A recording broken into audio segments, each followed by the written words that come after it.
Lily and the Whispering Wind. Lily Rodriguez loved dragons. Not the garden gnome kind, but the fire-breathing, mountain-sized, treasure-hoarding kind. She filled notebooks with their stories, tales of soaring beasts and brave knights, all pinned in looping cursive beside the rhythmic hiss of her oxygen tank. Her bedroom window overlooked Willow Creek, a suburb so quiet the loudest sound was usually Mrs. Abernathy's chihuahua yapping at squirrels.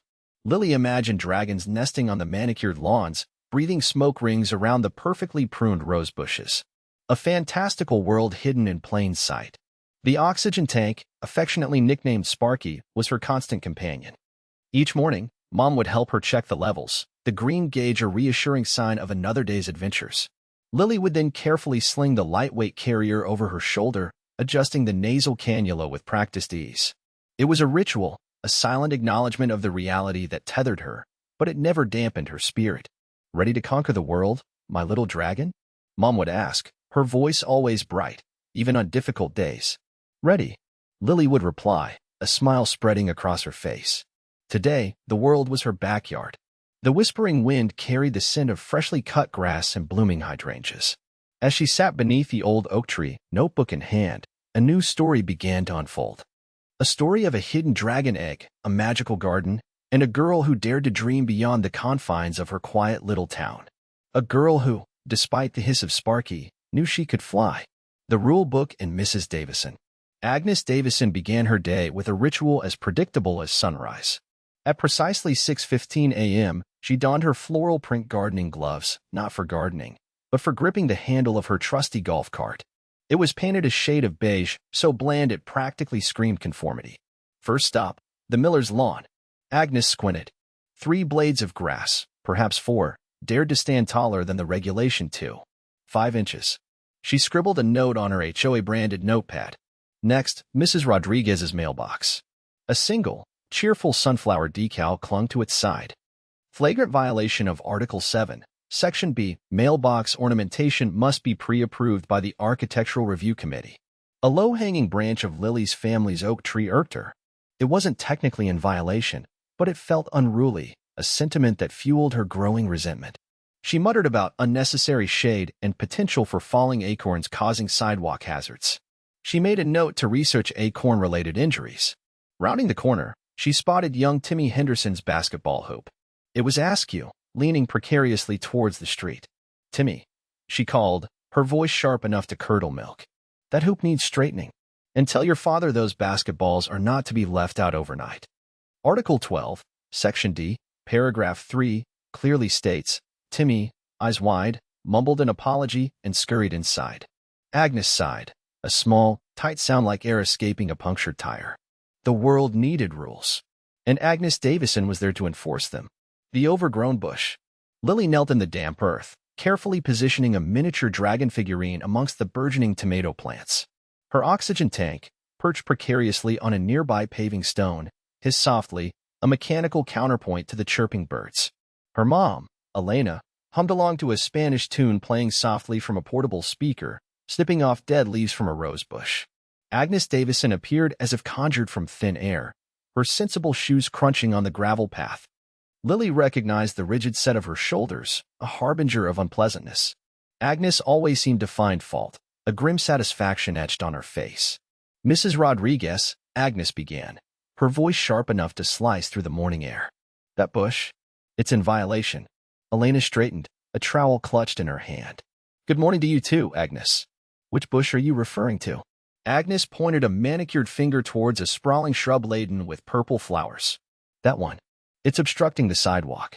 The HOA regulations clearly state." She pulled a laminated sheet from her purse, its edges worn from repeated handling.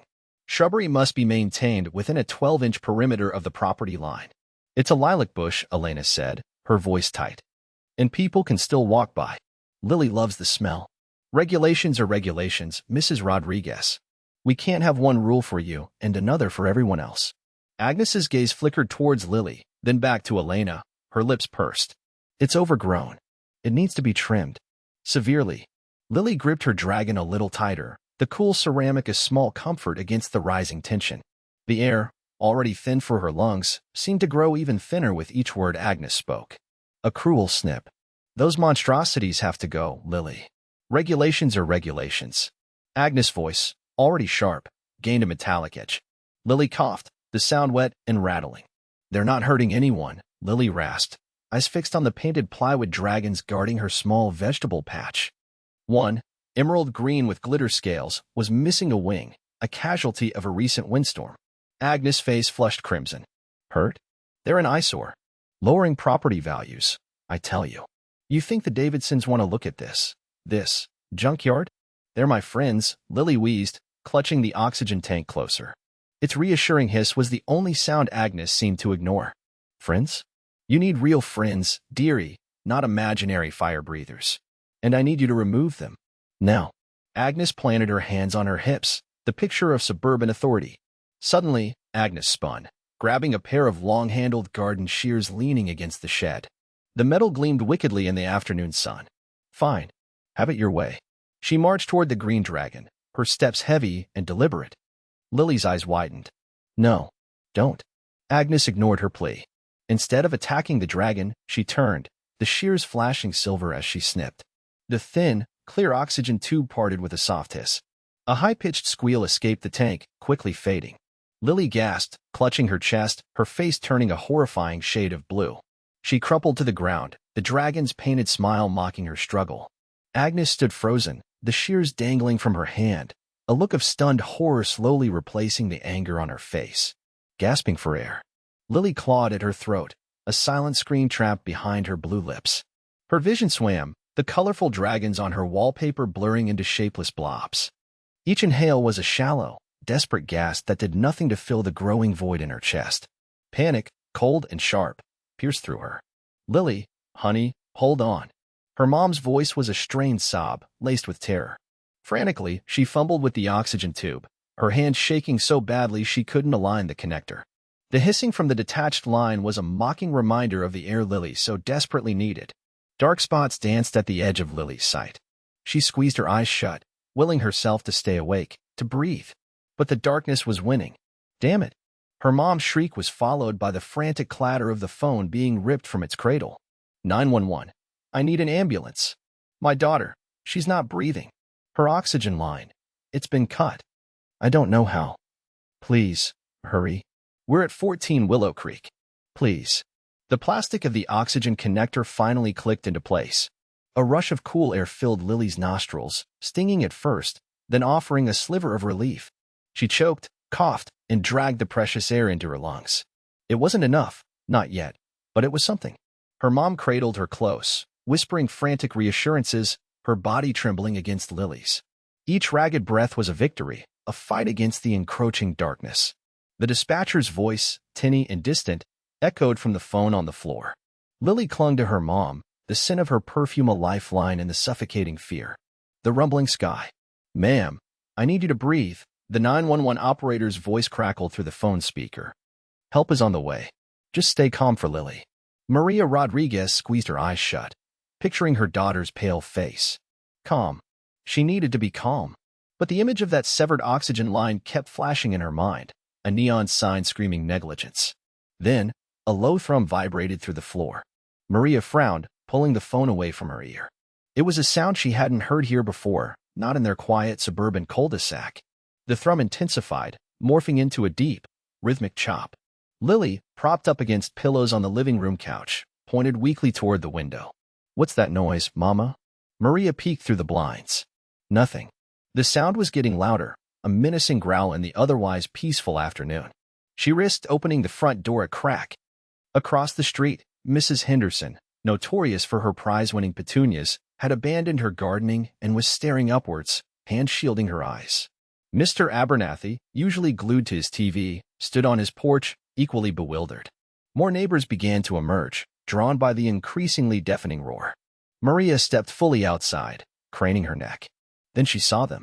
Black shapes against the bright blue sky, growing larger with each passing second. Helicopters. Not just one, but a squadron, descending rapidly toward their street. The air vibrated, a palpable force pressing down on them all. The rumbling sky had arrived. Blackhawks descend. The air screamed. Not with sirens, but with a guttural, throbbing roar that vibrated through Lily's chest, even over the hum of her oxygen concentrator. She was sketching a sapphire dragon in her notebook, sunlight glinting off its imagined scales, when the world outside her window tilted sideways. Two Black Hawk helicopters, matte black and menacing, descended with impossible speed. The wind slammed against the glass, rattling the panes. Dust devils erupted on the manicured lawns across the street, swirling leaves and bits of trash into miniature tornadoes. Lily gasped, clutching her oxygen mask tighter. Neighbors poured from their houses, faces a mixture of fear and bewildered curiosity. Mr. Henderson, mid-watering his petunias, stood frozen, hose spraying uselessly into the air. Mrs. Gable, walking her poodle, yelped as the dog strained against its leash, desperate to escape the deafening noise. Just as the first helicopter's skids touched down on Mrs. Davison's prized Bermuda grass, Agnes herself marched out of her house, clipboard clutched to her chest like a shield. Her mouth moved, no doubt reciting HOA violation codes, but the sound was swallowed by the churning blades. The side doors of the helicopters slid open with a metallic screech. Men in military uniforms, faces grim and unreadable, poured out, weapons held at the ready. Lily's breath hitched. This wasn't code enforcement. This was something else entirely. A specialized team. Agnes Davison's mouth worked, forming words lost in the sudden roar. Two black helicopters descended, kicking up dust and scattering fallen leaves like confetti. They landed on the manicured green of the community park, their blades still whirling menacingly. Before Lily could even register surprise, figures in dark tactical gear were sprinting towards them, weapons slung across their chests. Lily Rodriguez. One of them barked, his voice amplified by a small device on his throat. "We're here to assist." Lily, panicked and gasping, could only nod, clutching her throat. Sensor reading critical, another figure said, already kneeling beside her. Oxygen saturation plummeting. He efficiently took over from Mateo, his movements precise and practiced. "HOA lady, please step back." Agnes, momentarily stunned, did as she was told, her clipboard clattering to the pavement. "This is a highly specialized medical team," the leader explained, his eyes never leaving Lily. "Your daughter is part of an experimental treatment program. Her oxygen tank is equipped with a biosensor that transmits her vitals to our central monitoring system. When her levels dropped, we were alerted. In seconds, they had replaced her portable oxygen tank with a larger, mobile unit." Lily inhaled deeply, the cool, clean air flooding her lungs. Color returned to her face, the terrifying tightness in her chest easing. She could breathe again. "That's it, kiddo," the medic said gently. "Nice, slow breaths. We've got you." Justice and relief. The screech of tires ripped through the unnatural quiet. Agnes, still frozen in her yard, mouth agape, watched as two police cruisers skidded to a halt, doors flying open. Officers swarmed her, their movements swift and decisive. She didn't resist as they approached, her face a mask of bewildered shock. No screaming, no protests, just a vacant stare as they read her rights. The words echoed in the suddenly crisp air, a sterile counterpoint to the chaos of minutes before. "Agnes Davison, you are under arrest for assault and reckless endangerment." Lily, propped up in bed, oxygen mask still in place but her breathing steady, watched the spectacle through the window. As the helicopter blades whirred to life, signaling their departure, she managed a weak wave. A collective sigh seemed to ripple through the neighborhood as the Black Hawks lifted off, tilting into the azure sky. The world tilted with them, back towards something resembling normal, but irrevocably altered. The officers guided Agnes toward one of the cruisers, her steps hesitant, almost childlike. The crowd of onlookers, previously hushed, began to murmur, a low hum of disbelief and relief. Children, who had been hiding inside, tentatively emerged, their eyes wide with lingering fear and newfound wonder. The helicopters grew smaller, mere specks against the vast canvas of the afternoon. Lily closed her eyes, the rhythmic hiss of the oxygen a comforting constant. Down below, the streetlights flickered on, casting long shadows as the sun dipped below the horizon. The neighborhood, scarred but not broken, began to breathe again.